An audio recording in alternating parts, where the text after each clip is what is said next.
Michal, ty si veľký športovec a obehal si celý svet. Venoval si sa aj volejbalu, aj hokeju. Keď porovnáš tie deti v zahraničí a u nás doma, je tam nejaký veľký rozdiel? Rozdiel žiadny, rozdiely sú akorát materiálne. Zaostávame veľmi? Dostatočne.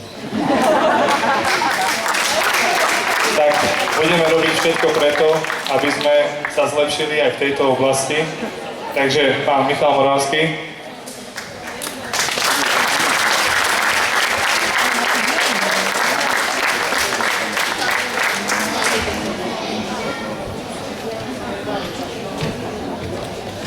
Takže ďalším ocenením a veľké poďakovanie pánovi Robertovi Gulišovi.